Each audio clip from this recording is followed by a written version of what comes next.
What's going on, you guys? It's Queer Phyrexia, and today, or I should say yesterday, as this is the time of recording.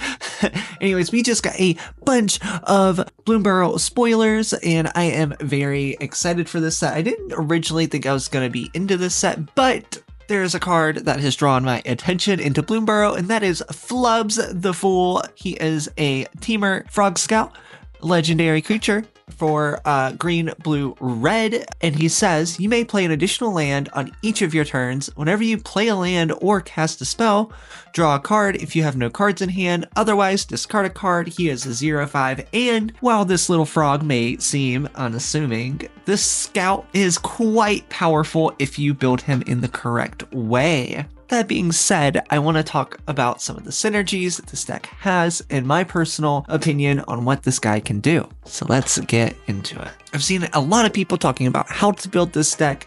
I've seen people talking about madness, affinity, and I think my personal favorite is lands. Teamer lands is looking really good for this frog, and I honestly think this might be a better lands commander than Gitrog, and you can come for me in the comments for that, but I genuinely do think Flubs is going to outpace Gitrog decks quite literally. So in the personal version I have brewed for this list, we are playing a total of 44 lands. I know that seems a lot commander players and 60 card format players, but we need a lot of lands in this because we are going to be running Valakut the Molten Pinnacle. And what does Valakut do? It says whenever a mountain enters the battlefield under your control, if you control at least 5 other mountains, you may have Valakut Molten Pinnacle deal damage to target creature or player. And this is going to be quite easy for us to hit, seeing as we're a lands deck. We are also going to be playing a little bit of Dark Depths. And if you don't know about Dark Depths, it enters with 10 ice counters on it, and you can pay 3 to remove an ice counter. But when all of those counters are gone,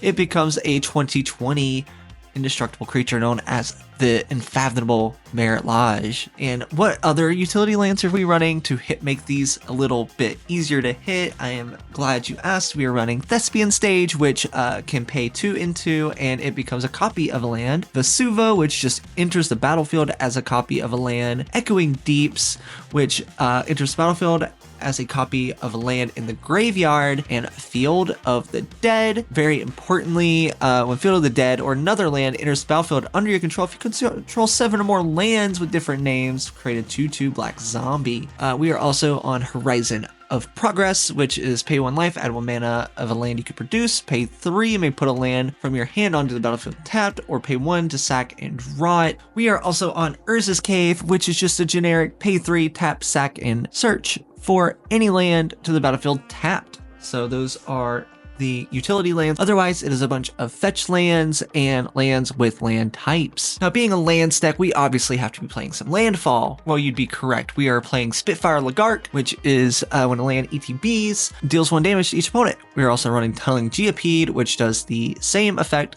We're also running Scoot Swarm, which is infamous for its landfall ability. We are running Springheart and Tuku, which basically does the same thing. We are on Bristly Build, Bind Sower.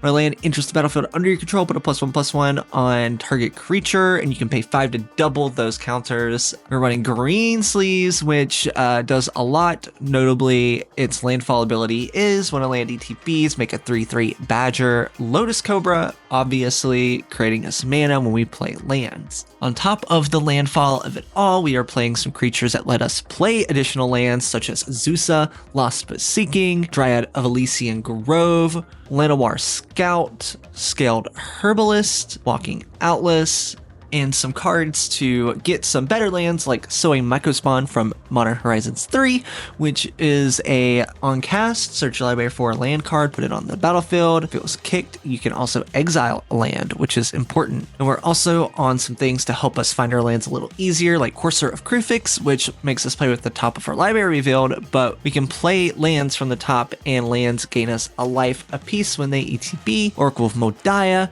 which is giving us an extra land, playing with the top and giving us an additional effect to play the lands from the top. We're playing Romanop Excavator, which gives us lands from our graveyard. We are playing Crucible of Worlds for that effect as well. Same with Conduit of Worlds, and Spelunking is essentially Amulet of Vigor, but better. We are on Valka Exploration, which is gonna give us access to the top of our library even further with its landfall ability, and copy land, which is going to enter the battlefield as a copy of a land on the battlefield. So you may be wondering, what are we going to do about all this discard he's going to make us do for playing these lands? And I'm glad you asked, because that is where those Conduit of Worlds, Crucible of Worlds, Roman Up Excavator effects come in, along with Underworld Breach. This is typically a CDH card, but I think it is a good slot into this deck since we're doing a lot of discarding. We want to be able to get our stuff right back out of the graveyard and go crazy with our lands, getting lands from the graveyard back onto the battlefield where they belong. We are also running a slight little combo here with Kodama of the East Tree, the bounce lands, and any of these land effects that create a dude. And I just genuinely think this deck is going to be very strong even at a casual level. I think this Flubs the Fool and its reference to the Fool Terra card is very cool. And I hope you think this card is very cool as well.